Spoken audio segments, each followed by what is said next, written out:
What the Tech is brought to you by Text Expander. Text Expander helps you communicate smarter. Visit textexpander.com/podcast for 20% off your first year. What's the tech?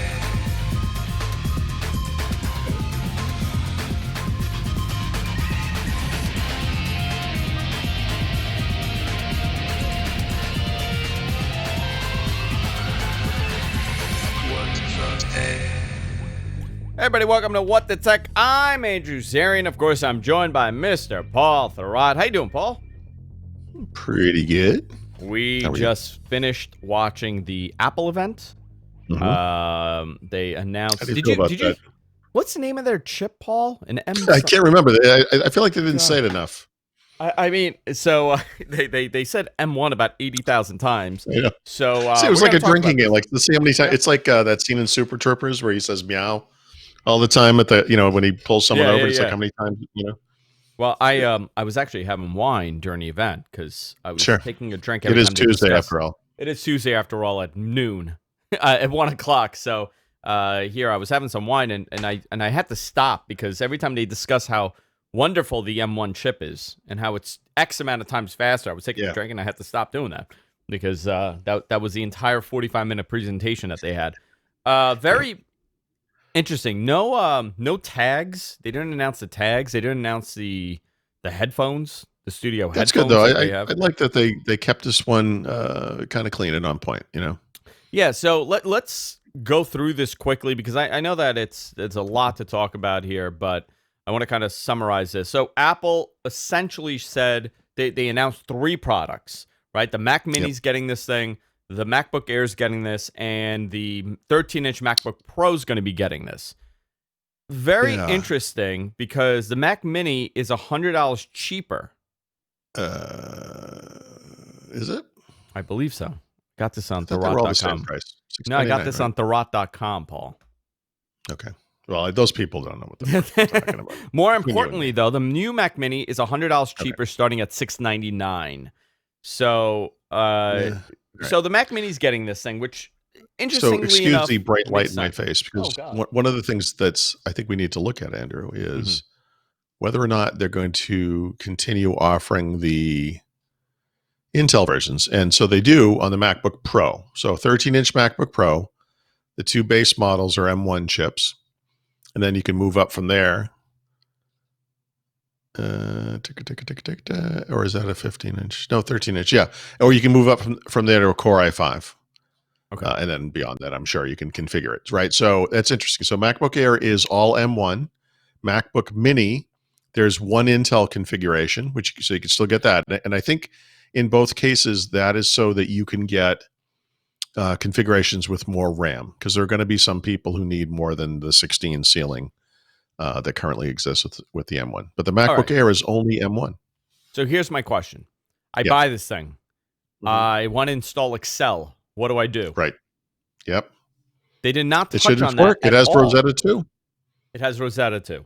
But they did not talk about that whatsoever. So what do? I go to Microsoft's site.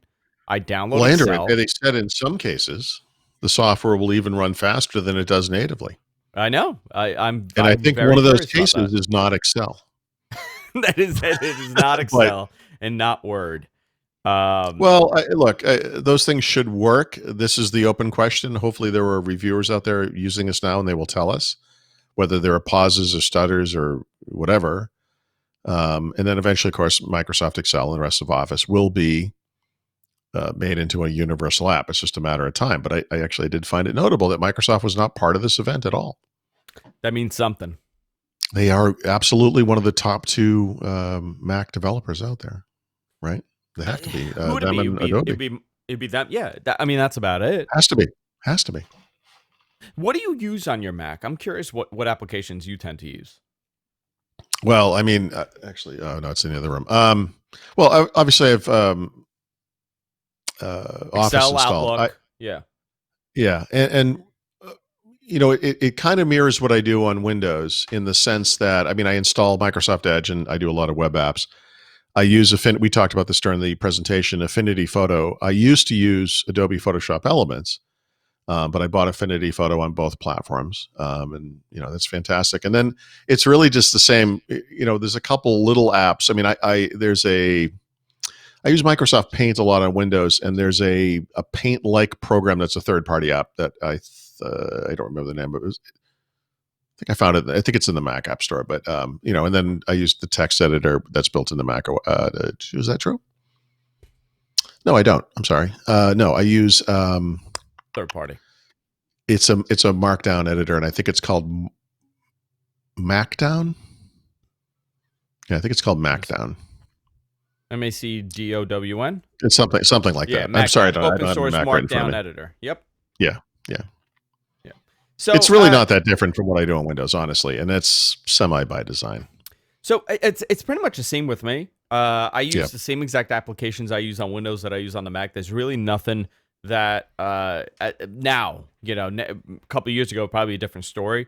The only thing I do is I use iMovie if I'm using the Mac. If I need to do a quick edit, and I'm not talking about the actual editing, I'm saying chopping a clip in the beginning of the end, I use iMovie, which I don't use obviously on Windows. But they let's run through this. The big story here is that this is their ARM processor, their first ARM-based processor for the Mac. They're calling it the M1. It's a variant of what we currently have in the Mac, in the iPads. They didn't really talk about a comparison between Intel chips and this. So that to me means they're not performing that great compared to what's in the current computers. It probably performs better than the Y series, and that's why I'm very interested to see what the reviewers are saying. Like you said, if how this does compare to a typical Intel Y series MacBook Air. Listen, that one I suspect will probably be a pretty good comparison, right? And then of course the other issue is going to be MacBook Pro with up to 16 gigs RAM or Mac Mini with up to 16 gigs RAM. Are those things going to be comparable, like a Core i5, Core i7? We'll see. I find it a little hard to believe. Yeah. I mean, when you put this in the 16-inch MacBook, what the hell are you going to do then? So you made a comment at one point when they were showing the exploded internal view of the MacBook Pro that there were two processors. Is that true? I said, well, I was saying, are there two? I didn't. Are see there two? Okay, I wasn't sure if you saw that. Okay. Are there two? Yeah, I don't know. I'm excuse the white glare in my face. We're still working with the. Oh, not 16. God, why is the site so white? Why is the site so white? I'm very curious to see how this is going to compare, because at the end of the day, your Pro line, I know that it's not 100% accurate, right? But your Pro line is catered towards more horsepower needed user bases. You know what I mean? Like you're targeting photo editors, video editors, production wise, things like that. I don't know if everybody buying these devices are actually using it that way, but that's the intention. You buy a MacBook Pro because you want more power. These are integrated graphics machines, right? For one thing, there's no dedicated graphics. Okay, so that's a bad thing to begin with. I'll tell you why. Well, but I'm sure the low end MacBook Air, MacBook Pro 13 2 weeks ago had integrated graphics. It's whatever. It is interesting to me that MacBook Air versus MacBook Pro for the past two generations, MacBook Air has had a significantly less powerful processor. It was one of the things that kind of artificially held it back. Now, all three of these machines have exactly the same processor. I don't believe there's any difference, right? It's one chipset, and it's available in all three of the machines. That's interesting. Now, the fact that the MacBook Pro and the Mac Mini both require active cooling with a fan says something different is happening. Well, throttling. Right? They're throttling the chip. They're doing something, yeah. Yeah. So the MacBook Air thus will not offer the same performance that you see on a MacBook Pro. But we don't exactly understand what they're doing yet, because they never discussed that I was aware of. So Apple has been throttling the chips for some time now. Do you remember that there was a whole issue with when they went to the Touch Bar 13-inch MacBook Pro? They were talking about the i7 Well, that they yeah, were but running in that's there, but they were tuning it I know, down. but that's Intel though. I mean, you don't have to throttle a processor if you have different processors. Like the Y series processor is just crappier. It's just not as good. No, but Like, if you're doing it for heat reasons and power yeah, consumption reasons, then it makes a lot of sense if you're putting a throttled down version of the same right. chip So in your fanless PC or fanless I laptop. I, I don't remember the source of this, but because of the way that chips and products were introduced this year, Apple, I think it might have been the iPad Air came out first with the A14 or something like that. And then the iPhone 12 came out with the same chip. And that chip is throttled on the iPhone because it's a smaller enclosure and there's less ability to do thermals there. Whereas in the iPad, for some reason, like that thing actually runs a little faster. So if you look at like benchmark results, same chipset, this is off the top of my head, but I think the iPad Air, I think it was the iPad Air, it actually runs faster. So you can imagine they're doing that in the Macs. So they have they're like, look, we're going to do this in such a way that we don't have a fan. It's going to be passive cooling only. That means we are going to throttle this chip. We have to. Yeah. It has to be. Listen, Right. I'll And never then, forget. I'll give you a great example. I bought this terrible Toshiba laptop that okay. a year. I'm talking. I can tell you, 2002. Bought this terrible, Oh, and I bought something that was like heavy duty in horsepower. Right, this thing was this thick. It was a 17-inch Toshiba laptop. I went through 2 separate class action lawsuits, and they okay. gave me 2 separate laptops. But like for 6 years, I didn't have to buy a laptop because I kept getting new Toshibas. Yeah, That's how yeah, bad yeah. this whole thing was. And when I bought this thing, the guy at Comp USA, I'm gonna say, right, or Best, I think it was Comp USA, came over. He's like, hey, listen, this thing really overheats, so you should buy this. And he handed me, it was almost like a pad with fans underneath to cool the computer. 'Cause are you gonna need that with this thing? Right. The fanless one. I don't know. I'm very interested to see how the performance actually is. Gonna be very difficult to convince me to give up my Intel based MacBook Pros. Well, especially right away. I mean, it's these things. These are not. The more I look at this, the more you sort of realize how they're positioning them. So, for example, this, but in the MacBook Pro line, 13-inch, there's actually 2 major versions of it.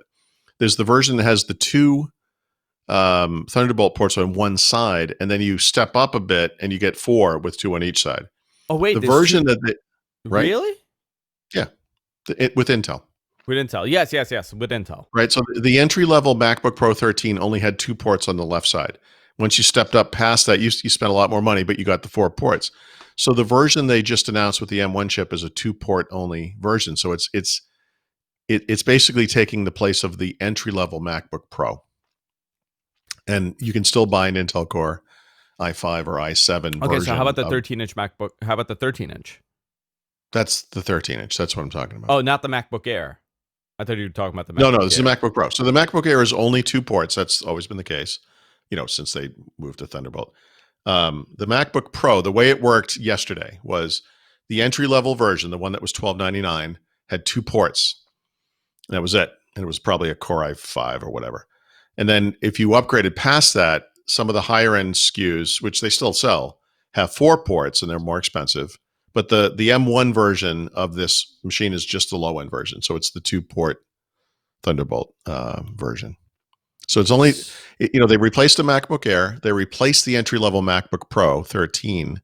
They still have the MacBook Pro 13 with Intel with the 4 ports in your choice of processors. And of course, the MacBook Pro 16 is still Intel, all Intel. So something interesting. They're both using 61-watt power supplies. Both of the portables. Yeah. So the i5 i7s and the That's interesting. That is the interesting. M1s. Yeah. Okay. That is interesting to me that they're using the same power brick. Because Apple's very, very, like on the 16-inch, however, I'll tell you, they use a much larger yeah. power Right. supply. Let me just see what this is, because I have a 16-inch. No, 96 watt. 96 watt. 96. Yeah, so it's Yeah. almost half again as big. Yeah. So That's much humongous. larger. That thing must be the size of a Mac Mini Oh, hold on. Let me with like show a you. plug on it. Yeah. That's funny. This is not the one. This is a smaller one I'm using. So it's Mhm. bigger than this. It's about this big. Yeah. Yeah. Yeah, I'm still trying to figure. It is literally a 720p FaceTime It HD is, camera. huh? That's So what are they hilarious. doing with this? What are they doing with the video? They must be doing some kind of software. I Yeah. listen. This God. problem has been solved, but I think the issue here is even Obviously, it though there are hasn't. newer parts that are better, they're literally using the exact same. They're using as much of the same stuff as they can. I bet these bodies are identical. I bet they were like, just make it fit in this, Yeah. and then we'll next gen we'll do it up. Because, Um, like, look at this thing, right? I'm gonna hold this up for people who have not mhm. experienced this megalith of a computer. Yeah, it's huge. This thing is huge, right? This thing is Yep. gigantic. It's very Yep. thin, though. If you see how thin this thing is, it's heavy and thin. The Well, current, this is a 15-inch. The 16-inch is way thicker and way heavier. right. So I'm curious if Mm, when they go to this form factor, right? When they go to the mm, 16-inch, are they going to still be as thick as they need to be? Because why would you need it to be that thick? right. You're using less power, so obviously they made it thicker because of the air circulation and the keyboard. So I'm curious if they're going to find a way around this. Huh.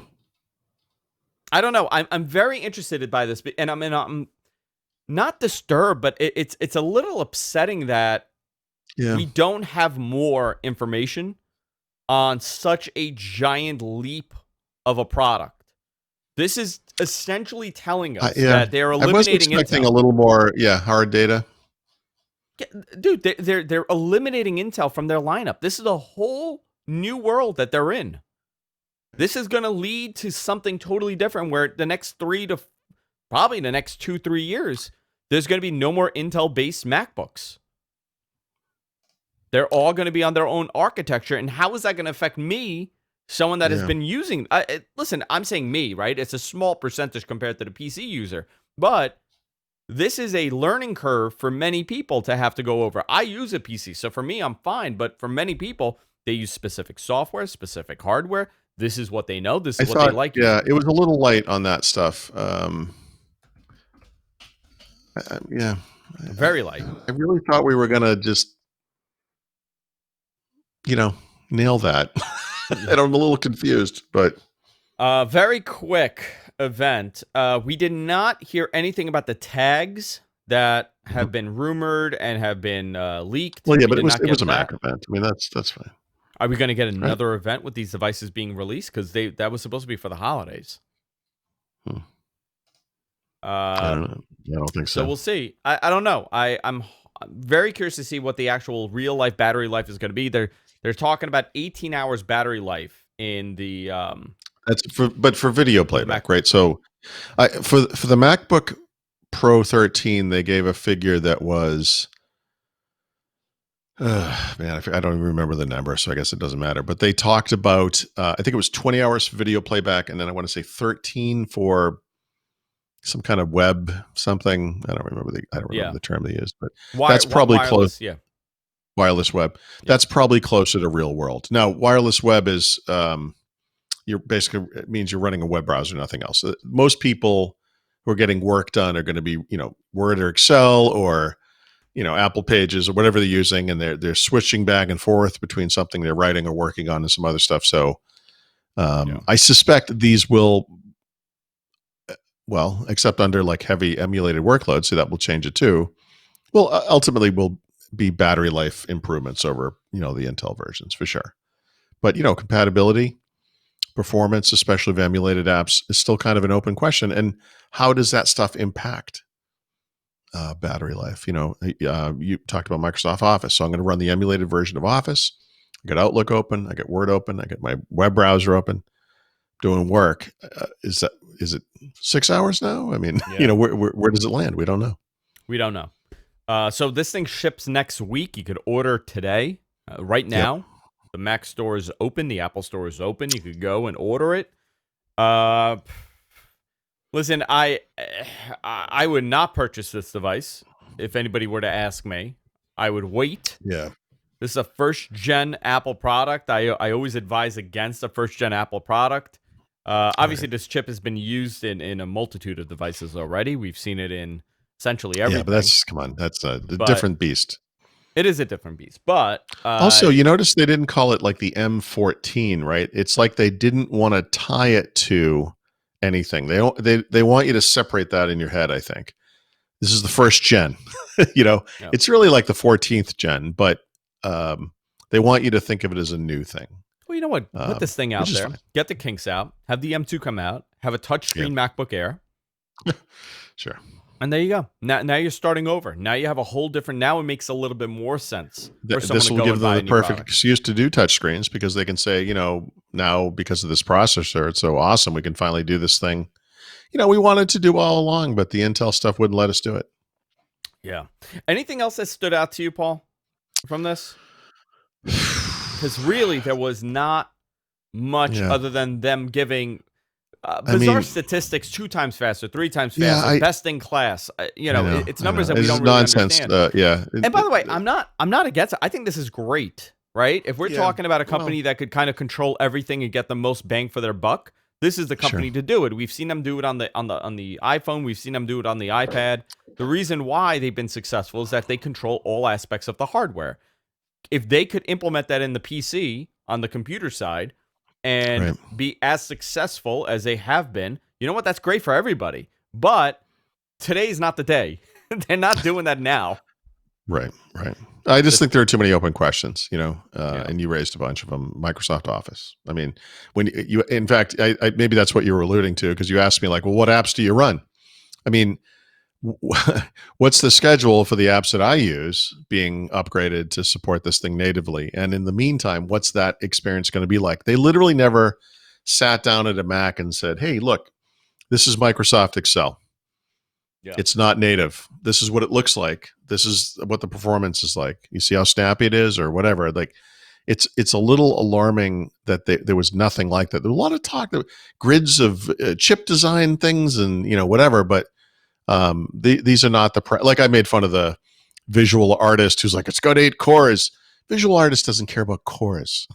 Yeah. Visual artist wants to sit down at a tool and have it work. You know what everybody tells me. So I work with a bunch of graphic designers, right? Video editors, graphic designers, producers, Suncast, John, right? You know what they give a crap about? They don't care about your core infrastructure. They care about how fast can I edit this. Yeah. I mean, I work at a company where we have 5 graphic designers, videographer. These are people that edit video, edit photos. This is what they do. Yeah, They you don't want create you don't imaging. want it to get in the way. Ideally, I've never been you just don't told- notice it. It just works. I've never been told they don't have enough cores. You know what I hear? Hey, Andrew, listen, it's taking me an hour to render this. Can we upgrade? Right. That's what they care about. It's like Scotty on the USS Enterprise. He's like, I can't handle it anymore. It only has 8 cores. It only has 16 gigs of RAM. I don't know what to do. I don't know why you went with the M1 version. I need 32. I told you that. It was great. And my editor came into my office the other day and said that. And he goes, listen, Andrew, I'm running an i7, but it's a 7th gen i7. Yeah. And I need more cores. I need more. Right. Hyper-threading is not enough. Yeah. And I spent, you know what I did? I spent $12,000 and bought him a Mac Pro. With wheels. Wheels. Yeah. So, listen, I think this is a step in the right direction for the company as far as what they want to do. I don't know if it's a step in the right direction for the consumer, for their dedicated user base. If you are buying this product to buy a MacBook Air, you're going to be more than happy. You're going to be fine.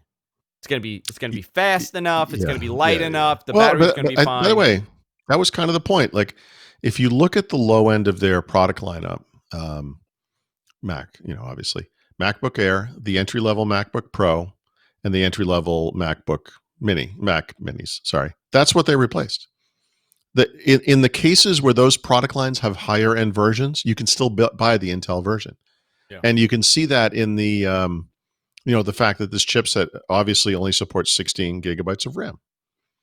So that's something they're going to have to fix before they can transition the rest of it. Yeah. Well, next year's the big rest of the story hardware. here, right? Next Yeah. year is the story. If there's a reason why it's obviously the reason is they just upgraded these things. So they have the latest gen Intel processor. But next year, if they hang on and they still produce Intel based processors, we know the answer is that, listen, this is going to take a little bit of time. Mm-hmm. You know, it's gonna take some time to get up there. Yeah. You know, they'll eventually do it, but how is it going to compare in the long run against a PC that's running Intel?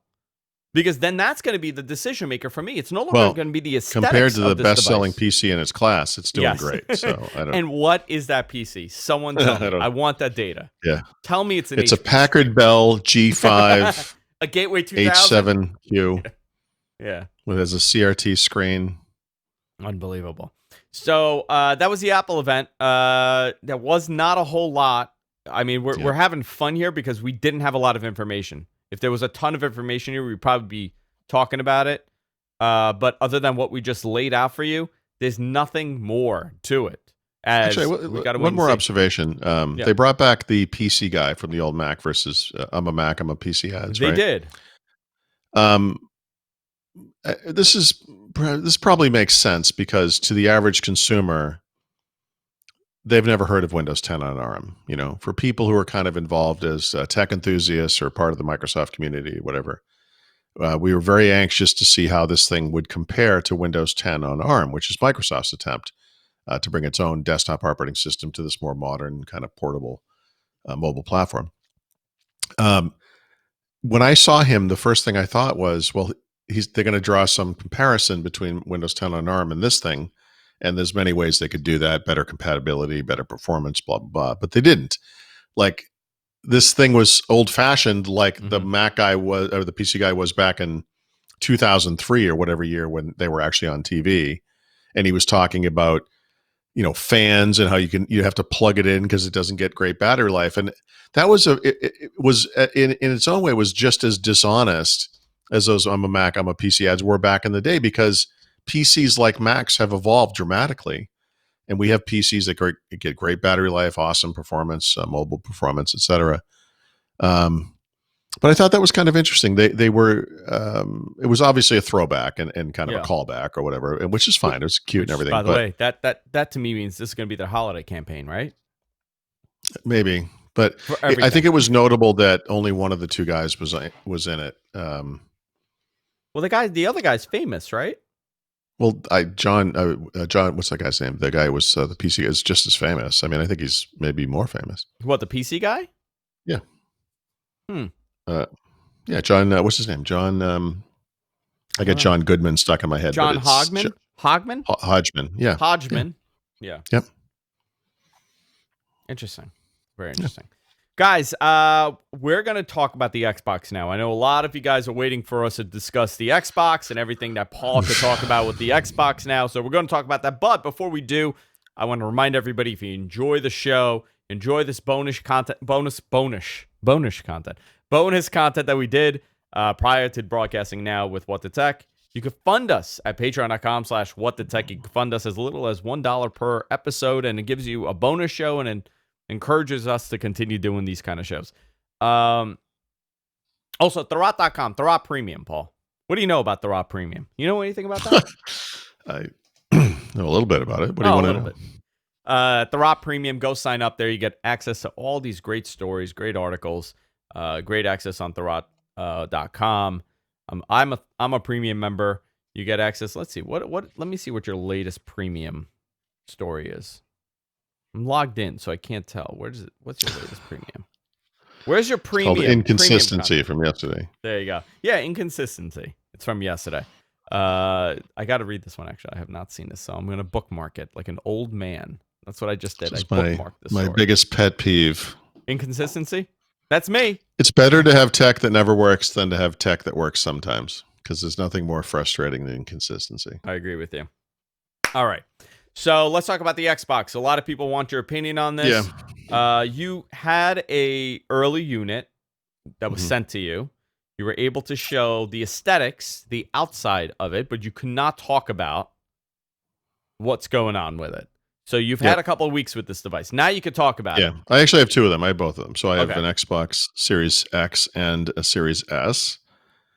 There's a lot of really good stuff going on here. There's a couple of concerns, right? So performance awesome. The thermals are clearly awesome. These things are silent. They don't get hot. They don't make fan noise. They're wonderful. My previous generation Xbox One X, which was fine, sounded like a jet turbine after an hour or two of gaming. Like it was, and you couldn't go near the thing. It was hotter than hell. But these things, they've really kind of figured that stuff out. There's a nice backward compatibility story. The basic gist of it is even games that are not optimized for the new console will be better in some way than they were on previous gen consoles, meaning they might look better. They have an auto HDR mode that can apply better performance because of the velocity architecture, super fast SSDs, and so forth. But games that are optimized are going to be even better. And optimizing a game for the new consoles can take different paths, but there are many different things you can do. You can have new assets, 4K, 60 frames a second on the X. Quick resume, all these, smart delivery to get those features, et cetera. There's a lot of stuff going on there. So it's all good, but a couple of problems. So the problems with the new consoles include such things as there's no such thing as console exclusives, which honestly I kind of like as a gamer, but that also means there's like nothing new exciting to play right now. So a lot of the games that Microsoft is promoting came out like a year ago, but they've been optimized now. So now they look better on the new console. And it's like, well, okay. So but wait, they're not launching with an exclusive title? No, not even one. Why is that? That's That's the really Xbox strange. strategy. So Xbox is more than just the console, right? So and this year, two consoles, right? But you got to remember they have Game Pass subscriptions. These things work across console, PC, and mobile, thanks to game streaming. Honestly, they want to get as many games as possible in as many places as possible. That's the Xbox strategy. The idea is that you join the Xbox ecosystem and you can access your content from wherever. And it's great. It's super, it's pro gamer, pro customer, whatever. But it also means that like I just spent $500 on a console. Clearly, I want to, try this new next generation game that only runs on this console, and that thing doesn't exist. There's no such thing. Thursday, this in 2 days from now, like the new Call of Duty will come out. Call of Duty is optimized for the new console, so it will run fine. It will look fine on Xbox One. It will look a little better on Xbox One S, and it will look a little better still on Xbox One X. Still going to be exactly the same game, right? So it's some visual improvements, some performance improvements, and so forth. But is that enough? Is that going to be enough to hit a home run in a terrible economic Q4? Right. Like you need to be encouraged to buy this. If you don't have an exclusive title at launch to begin with, you need something else. And I think a lot of the stuff is pointing in the wrong direction for them. Well, so to kind of flip that on its head, I will sort of say, like I said, this is a concern. It is a concern. However, one of the interesting byproducts of the pandemic is that consumers have been spending a lot more money on video games this year than they have before. And video games sales have just exploded, right? And so in the quarters leading up to them selling this new console, you would have expected the Xbox business to collapse, which it's done every time before there's a new console. That did not happen. Those quarters were all up enormously over previous years. That's never happened before. It's because of the pandemic. Yeah. So here's the truth. This holiday season, Xbox is going to do great. These things are sold out. They're going to remain sold out. You're not going to be able to find one. Every one of them that they can make is going to be sold. So for the short term, they're actually going to benefit from the pandemic. And it doesn't matter that there are no exclusives. People are just looking for something new, and they don't look if you said to me, look, I have hundreds of dollars to spend on video games. Would you be better off buying games or subscribing to a service? Yes. But some people, they want something under the tree, whatever it is. They're going to sell out of these things. How this thing will do compared to PlayStation 5, it's a story for another day. I don't know. I mean, PlayStation has some great titles that they're launching with. So yeah, I don't know. Anyway, here's the nice thing about it. It doesn't really matter. if you buy one now. So if you're like a dedicated Xbox guy and you're like, look, I've got thousands of dollars, invested is a tough term, but I spent on this ecosystem. I've got all these games. All that stuff's going to come forward, and that's awesome. But you should ride out your current console or however you're playing for as long as you can before you decide to upgrade. I mean, prices will come down too. That's the other nice thing. But the promise, and it's real, is that when you move forward, everything's going to be better, and it will be better. So even though it's the same games, they're going to look, play, load faster, whatever it is. It will be better. One of the one of the very real concerns, though, and this speaks to maybe waiting a little while on these consoles, is storage space. So, like the Xbox Series X comes with a terabyte of storage, internal storage, but there's only really about 800 gigabytes free, right? And the smaller one comes with 512 gigabytes of storage, but there's only 364 gigabytes, I think, free. So let me ask you this: okay, the user interface. Well, hold on. Let me just. Oh, okay. Go ahead. Let me just conclude that because it's. Go.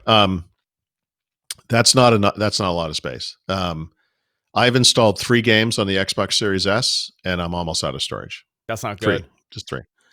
The problem with this is the onus is on you as the customer to figure out how to solve this problem. So, Microsoft through Seagate sells a 1 terabyte expansion card. It's $225. It will work with everything. That's great. So it's there, at least if you need it. But you also have the option of putting old backward compatible games on USB storage, but you have to do that yourself. So in my case, a lot of the games that are taking up space on the X, in particular, where I do have more games, I could move that stuff onto USB storage and it would play.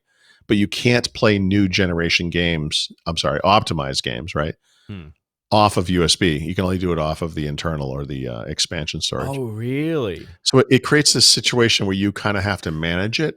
Oh, that's not good. I don't like that. It's not. No, it's not good. So I think in the future, what we're going to see is Xbox Series X or whatever consoles with more internal storage, and then we'll see more expansion cards with higher capacity. Yeah, somebody called it the Sophie's choice of high-res gaming. Yeah.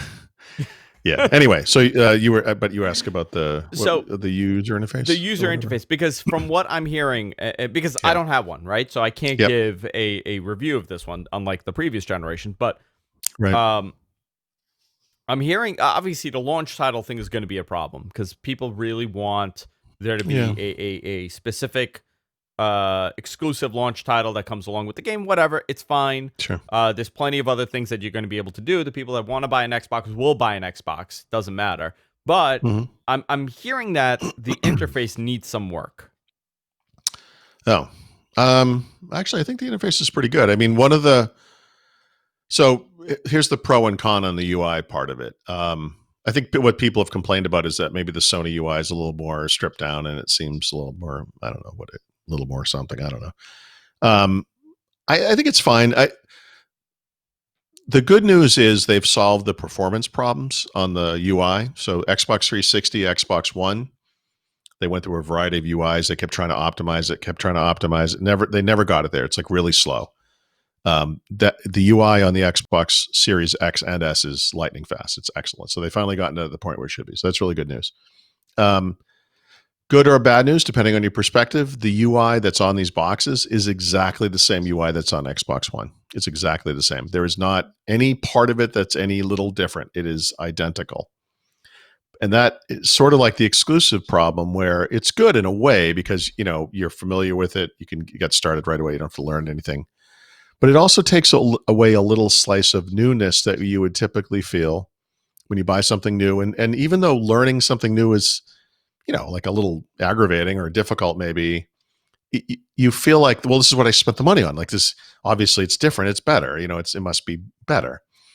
And in this case, it's just the same, so everything moves quicker, but it's literally exactly the same as it is on Xbox One. Yeah, it's a little weird. So like I just gave an example, right? I just asked a friend of mine that has 3 kids. They play Fortnite and they play all these games. They have a PlayStation. I said, Are you going to upgrade? Yeah. I said, are you getting an Xbox or a PlayStation?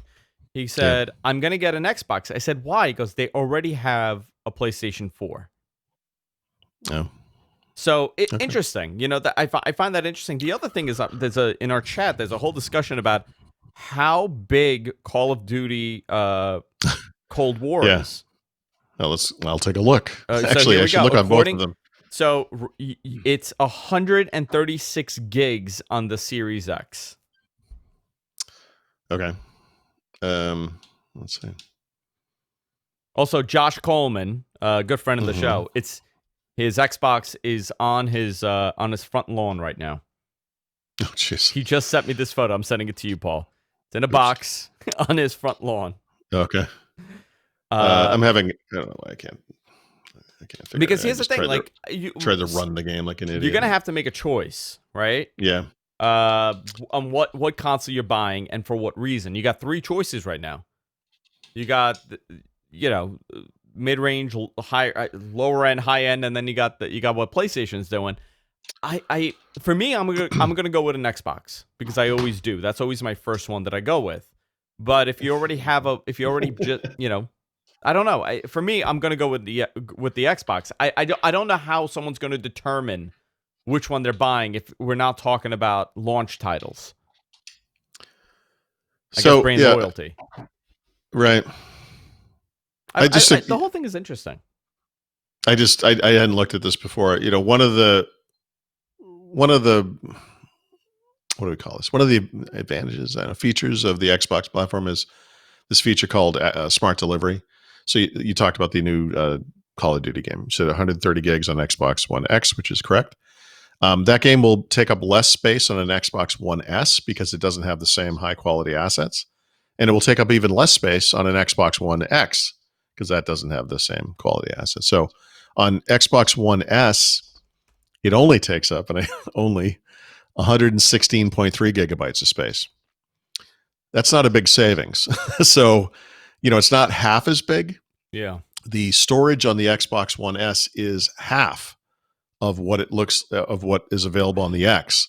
But the game is 10% less, maybe whatever that works out to be, 15% less. So this game, as a percentage of the available space, takes up a lot more space on Xbox One S. Yeah, that's 1/3 of the space available on this console. Literally, you don't buy any optical media, do you? Or you do everything digital? I do everything digital personally. I should also mention the Xbox One S does not have an optical drive, so you're kind of forced to go all digital on that one, which is fine. That's what I always do anyway. But no, I will. I mean, I'll test a Blu-ray in this so I can write about it. But the truth is, I would. Yeah, but here's the problem, though, right? How do you do that if you want to get like 3-4 games? How do you do what? Sorry, what? With the limitation on the hard drive, right? These are like Call of Duty. Look, I mean, it depends on the game, right? So not everyone's playing Call of Duty, right? If I put 3 Call of Duty games on this console, it would be full. There would be nothing else I could do. But if you want to play like Fortnite or some of the more casual games, you could fit more of those. Those are they're smaller, right? You could get internal storage, or storage expansion, which right now is only 1 terabyte.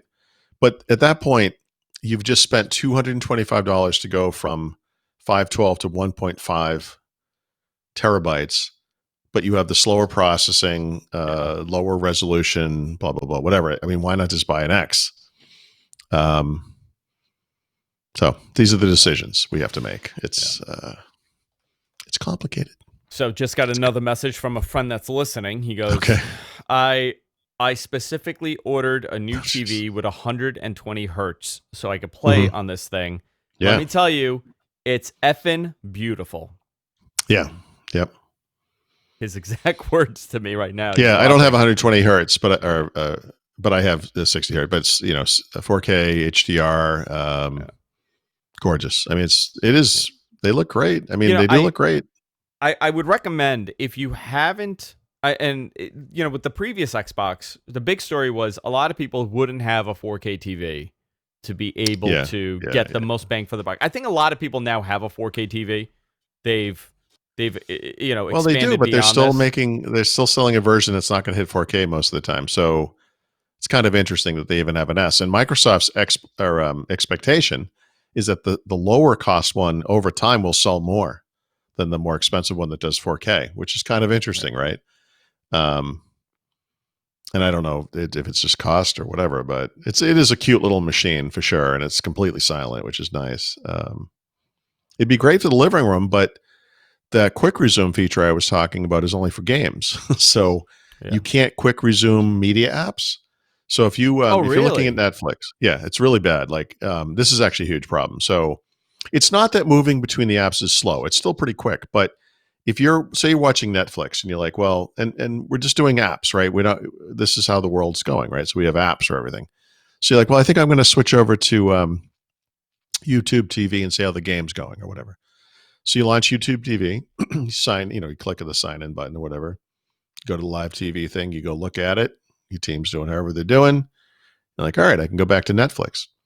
Netflix boots up like it had never been run before. It doesn't quick resume. It's not sitting where it was. It's not waiting for you on whatever show you were watching or whatever. It literally boots up as if from scratch. You have to choose the user. If you have users configured, you have to go find the content, start it again. And now you're like, oh, I want to see how the game's going. So you swap out of that. You relaunch YouTube TV again. YouTube starts like you've never run it before. You have to sign in. Yeah, that sucks. Like it's kind of it makes it less effective as a media device because you can't really switch quickly between that. Jeez, I just saw this picture you sent. That's funny. That's Josh. How deranged does he look with his Xbox? That's good. That's funny. Yeah. So you want to do a Q&A with the chat? We haven't done a Q&A. We haven't done a Q&A in a long time. This is a segment that we do on Map Men, where we do a Q&A at the end of every show, where the viewers could ask, the viewers in our YouTube chat, because that's the one I'm monitoring right now, could ask you or myself any question they want. So if you have a question, I'm going to give you guys like a minute or two to put yourselves together and submit your question. I'm sure a lot of them are going to be for you, Paul, because you're the man of the hour with the Xbox. Are you going to get a PlayStation? I was going to ask you this. No, not right away. I mean, by the way, PlayStation is going to be sold out too, right? It's going to be hard to get a PlayStation this Christmas. I'll look at that in the future. I mean, I don't know that I see a real point in it. I basically try, but I end up playing the same handful of games over and over again. I suppose there would be some advantages in doing that on PlayStation because Call of Duty is has advantages on PlayStation, but I don't think so. Yeah, I don't know. If I do, it won't be anytime soon. Yeah, I'm gonna go with an Xbox. I mean that's really that's I mean I always they're both beautiful. They are. They're both silent, both like I said. Yeah. Yeah, and it's funny because I'm not one of these people that's like a PlayStation guy or an Xbox guy. I'm way more of a casual gamer now. Something happened to me. A lot happened to me over the last couple of years. Drinking, life, marriage, kids. But something happened to me that I cannot commit to a Call of Duty style game. I just can't do it because I suck at it, Paul. Like really? If we were to, you know what would be a tremendous thing for us to do? If we did a funded version of the show where you teach me how to play Call of Duty. I guarantee you we would get tons of donations for people to watch you scream at me because I'm so bad it's embarrassing. But I literally I did something today in Call of Duty I've never done. I sent a guy a message and I said, please stop playing this game. You are taking down the rest of the team with you. You have no idea what you're doing. Just stop. This is a guy who, like, in subsequent games, this is off the top of my head, so it might be a little wrong. He had 2 kills and got killed 16 times. And then in the next game, he had like 4 kills and he got killed like 30 times. And I was like, you just need to, I'm going to block you. But between you and me, you should not play this game. Did you get a message? Did you get a message back saying, "Hi, you messaged my son. He's 8." Yeah. Well, did you get then why is he playing Call of Duty at 11 o'clock? You know what? That's me. I can't, and I'm embarrassed to go and play online because that's the only way you get good at it. I have never contacted anyone, dude. I was so upset because literally we lost 2 games in a row because some guy just kept getting killed. Like he'd run into the same room, get it blown up, cover me in his blood. Then I'd sit there and shoot the guy who killed him, and then he'd come running back in. And I was like, you need to just stop. You're just wasting everyone's time here. I've never done that before. We got a bunch of questions. First time for everything, Paul. Do you use a headset? Like, do you yell at them with the headset? No, I mute everybody and I don't talk. Okay. Well, I mean, I scream to the screen, but I don't have a microphone. So. Has anybody said like, "Hey, are you Paul Thurrott?" Because your username is a giveaway. Yeah. I don't get hear that? them. See, that's the problem. Oh, you Some don't? people text Okay. me, people friend me, people, whatever. Yeah. Sure. Holy crap! It's Paul Thurrott. Yeah. I just got teabagged by Thurrott. Yeah. Yeah, that's So, awesome. yeah. So that's Love it's it. the personal service that I provide. Paul succumbed to rage. That's what somebody wrote in the chat. Here we go. Well, Let's do some it wasn't so Q&As. much rage. It was just like resignation. Like just stop. Like I actually felt the need to be like, there are calmer games maybe you could play, or there are easier versions of Call of Duty you could like. Because I played the hardcore version. Like just all you're doing is like you're just hurting everybody. Like don't be here. Yeah. Here we go. You ready? Yeah. Sure. I want to hear more about how you yell at people on Xbox. I think that needs to be your own show. No, it's the first time I've ever done it. I've literally never done it. I want you to keep doing it. I want you to keep doing it. No, I type. You don't understand. I used the controller to type out the message. It took a minute. I took the time to tell this guy not to stop playing my game. How terrible do you have to be to get someone? I know. I've never. That's what I mean. I've never done it before. No, I just watched this guy get obliterated again and again. I'm like, what enjoyment are you getting out of this? All you're doing is running back to the same place and getting blown up.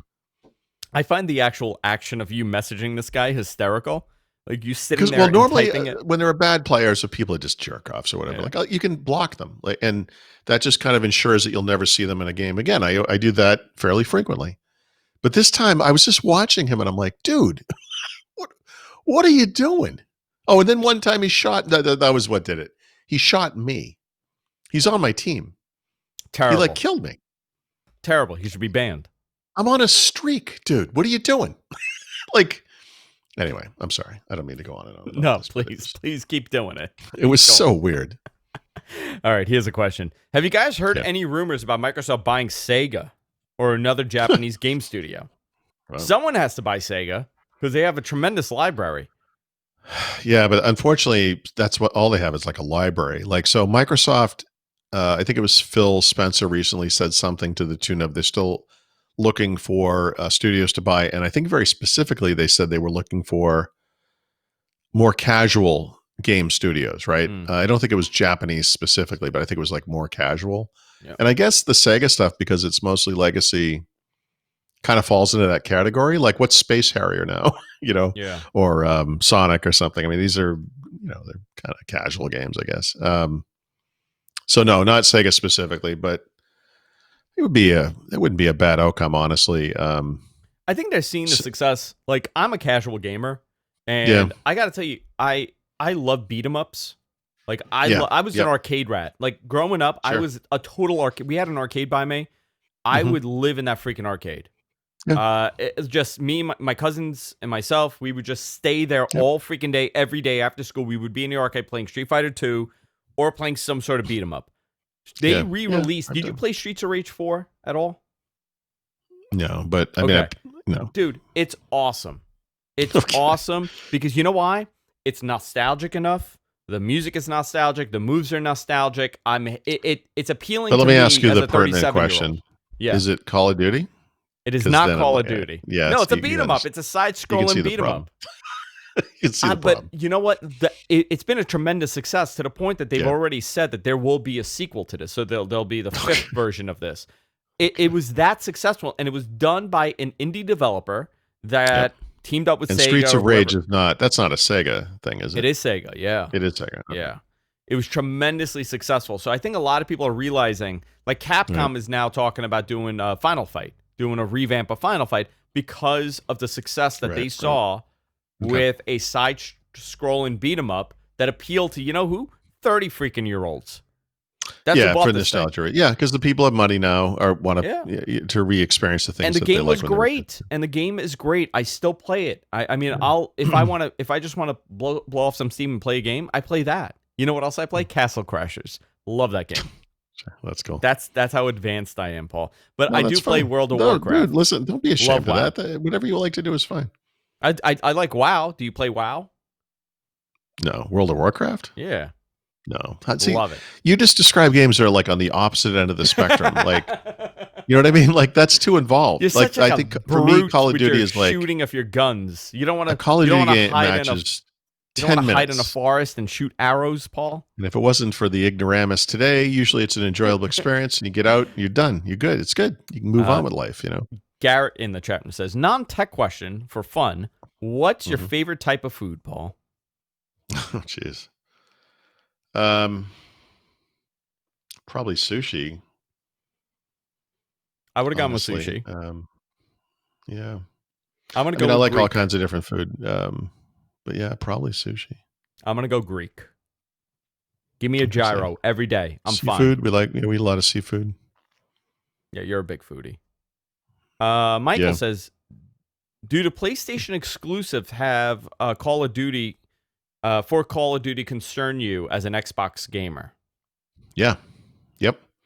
In fact, I don't know if it's worth probably 3 years into this, it used to be exclusive is kind of the wrong word, but it's the word they use. So things launch on PlayStation first, right? And so even something as minor as like the beta for the multiplayer for the new Call of Duty happened on Xbox 2 weeks after it happened on PlayStation, right? So there's going to be a content drop that I don't think it's this month. It's probably next month. And among the many things coming is the classic Nuketown map, like the original Nuketown. I literally was playing Nuketown this morning, but it was the version from Black Ops 4 or whatever. That will arrive like a month later on Xbox. Like we're not getting that right away. Like that kind of thing really bothers me. And this is the thing, when I was talking earlier about console exclusives from the perspective of the gamer, not really a good thing. It's kind of, I think, one of the ways that the industry is broken, but the reality is they exist. And so if I literally only care about Call of Duty, maybe I should be using a PlayStation 5, That is interesting that they're getting it. I mean, is it exclusive now or are they going to port it off eventually? No, it's coming. It's coming in a month.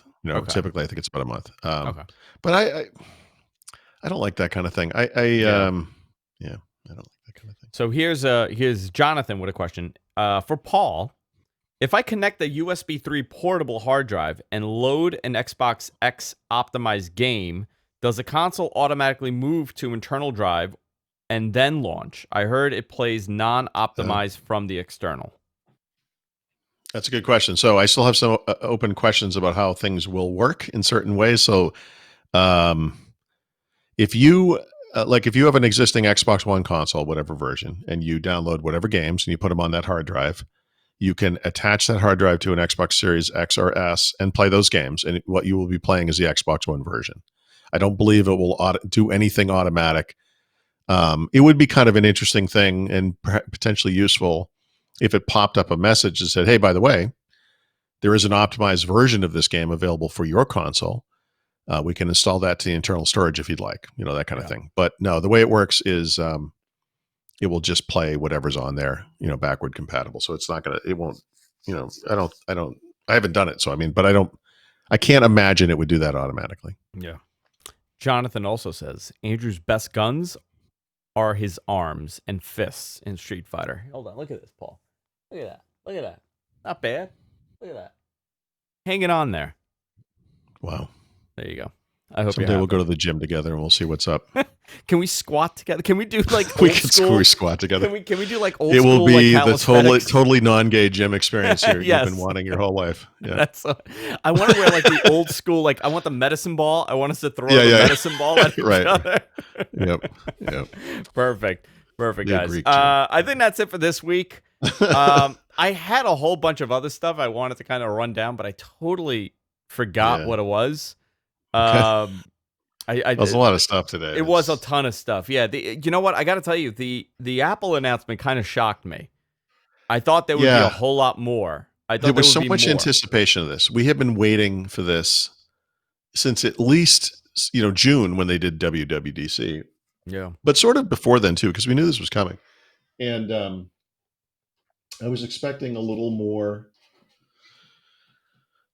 finality on some of the things we've been wanting to know, like real world performance, et cetera, et cetera. So hopefully Apple has seeded their reviewers with devices And by next Friday sometime, or maybe by next Tuesday, we'll get the first reviews in, because I'm really, really, really curious to see where I these heard things that really land. they sent John Prosser a Cease and desist. MacBook Air. They Oh, I see. sent them a MacBook Air, but inside it was just Yep. shit. They didn't send him Yeah, anything yeah. inside. It was just right. And they lit it on Toxic fire. They waste. rung his bell. Tim Cook personally. It was like a burning MacBook Air on his front porch. Yeah. Just poop inside. Right. Right. I was told actually that they are so mad at him, and they're trying to find out who the Apple employees are by going through his follows, the 350,000 people that follow him, and they're trying to track down. I mean, who the leaker that's is. a really unsophisticated way to find out Yeah. something. I mean, Yeah. the person who's doing that should not be following them with their real account, right? I mean, listen, they're trying to figure it out. Okay. Do you remember how nuts they went when that guy had the iPhone, had the phone? Do you remember that? Yeah. Oh, yeah. The guy that lost the phone. What was it? It was a fourth. It was the iPhone 4, iPhone right? 4, I think, and he left it in a bar. Yeah. And then The Gadget secret or police. Gizmodo actually bought it. Yeah, and the secret police showed up at the door. Which is legally questionable. Anyway, yeah, they took his computer away. And the Apple secret police showed up at that guy's door. I think it was the actual police, but yeah, it was dumb. No. At Gizmodo, the guy which I think it was Gizmodo, they said it was not actual police. It was Apple security that showed up. No. I think they got the police involved. Was that it? I'm almost 100% at one point it was that. Interesting. Okay, but, yeah. Interesting. All right, guys, that's it for this week. We had a lot of fun with you. Thank you, everybody that tuned in. Guys, if you're watching this live, hit the subscribe button. We're here on YouTube. Ring the bell, guys. Ring the bell. Ring the bell. Make sure you please ring the freaking bell. Hit the bell. Hit the like. Hit the subscribe button. We're on our way to 10,000 subscribers, Paul, here on YouTube. And I think that's quite an accomplishment, because we are not a YouTube product. We've never been a YouTube product. We're not a YouTube product. We are not. We are. That's true. We are two middle-aged men. I have just become middle-aged. I love that you've lumped me into the same category as you. You're now. I made you younger. I made myself a little older. I made you a little younger. We're now meeting in the middle. Covering technology, like we cover tech like we're sitting at a bar and having a conversation. Two friends. We like to have fun with this, and it's been an amazing 10 years of almost doing this right now. So hit the subscribe button. I want to hit 10,000 in 2021. That's my goal. I think we'll hit it. Just for myself, for no other reason. I just want to do it for myself. Look, I got 10,000 followers. That's what I want to say to people. And that's it for this week, guys. See you later.